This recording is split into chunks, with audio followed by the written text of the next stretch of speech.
ravie de vous retrouver dans Café Presse. En cette période de vacances scolaires, marquée cette année par la fermeture des lieux de culture et des salles obscures, j'ai décidé de vous parler de cinéma malgré tout, de ses légendes comme de ses espoirs.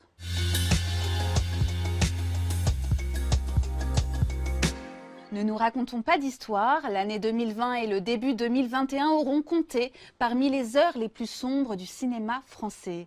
Certains films ne sortiront jamais, ou mal. Par mal, entendez par les voies du streaming, forcément dépréciés par rapport au circuit classique.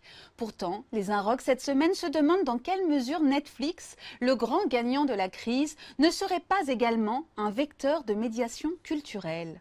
Pour comprendre l'origine de cette réflexion, il faut remonter quelques mois en arrière, quand Netflix rendait public un partenariat avec MK2 qui allait faire l'effet d'un petit coup de tonnerre dans le ciel cinéphile.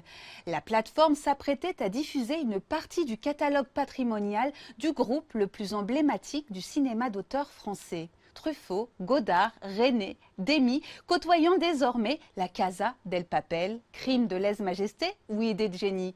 Pour le savoir, les Inrocks sont allés recueillir les impressions de la jeunesse. Netflix a joué un rôle d'accélérateur et de facilitateur, confie Théodore, 18 ans, en première année de licence de cinéma. J'ai découvert sur Netflix des réalisateurs que je connaissais de nom, sans avoir jamais vu leur film, confesse Violette, 18 ans également. L'hebdomadaire reconnaît malgré tout que tous les jeunes interrogés ont bénéficié en amont d'un certain conditionnement cinéphile par leurs parents notamment, et l'idée qu'un ou une ado ayant ses habitudes du côté des animes japonais ou de la télé-réalité puisse tomber sur les 400 coups est hélas un fantasme, précisent les Inrocks. Nos choix sont-ils conditionnés par des algorithmes? Pour Christophe Gauthier, historien de l'art, la réalité est moins binaire. Selon lui, il manque à l'équation une figure, celle du programmateur, dans ce processus de transmission résultant d'une obscure négociation de droits d'exploitation et qu'aucun discours n'accompagne, sinon celui du community manager. Réinjecter de l'humain entre l'œuvre et le spectateur, entre l'homme et la machine, serait le meilleur canal pour élargir son horizon.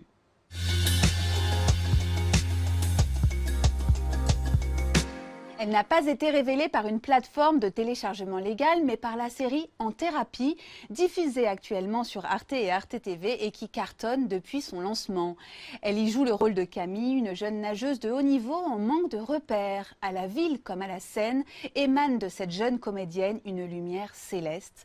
Les Inrocks et Télérama saluent le talent de Céleste Brunkel, seulement 18 ans et déjà adoubée par Catherine Deneuve, qui l'a trouvée formidable dans la série. Les Inrocks croit percevoir dans son jeu des accents de Jean-Pierre Léaud. Tiens, la nouvelle vague, justement, on en parlait. L'actrice, de son côté, attribue à ses parents qui l'emmenaient voir des spectacles son goût pour le théâtre. Tiens, l'influence des parents, on en parlait également.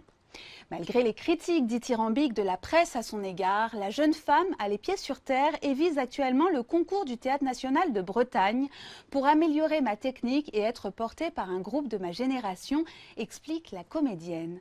Pas sûr que ce soit pour cette année, tant le cinéma la courtise déjà.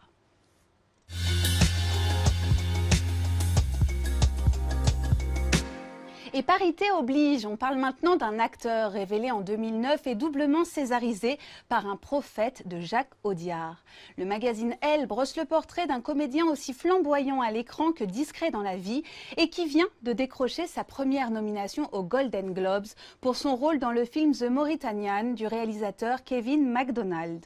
12 ans après le film qui l'a rendu célèbre, Tahar Rahim retourne donc en prison pour un nouveau rôle de tôlard. Si sa prestation dans le film d'Audiard l'a gratifié en 2010 de 2 Césars, il pourrait aujourd'hui remporter un Oscar.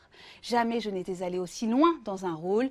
J'ai eu besoin de porter des vraies chaînes aux pieds, j'en ai gardé des blessures aux chevilles pendant près d'un mois. Plus incroyable encore, il confie « Quand on me torture, c'est ma tête que l'on plonge sous l'eau. C'est bizarre d'avoir mal quand tu es acteur, moi, ça m'a aidé. » Le retour à la réalité a été plus compliqué. J'ai mis 3 semaines à me sortir du rôle. Mes potes me parlaient, mais je n'étais pas là. Les 400 coups, lui, ne les a pas vus adolescents, mais les a fait avec ses potes à Belfort, jusqu'à en avoir fait le tour. Alors pour s'évader, c'est son grand frère qui l'emmène au cinéma le mercredi.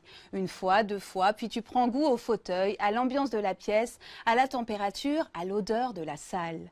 Les vocations ne naissent pas seulement derrière un écran, et les rêves ont besoin de se projeter sur grand écran pour devenir réalité.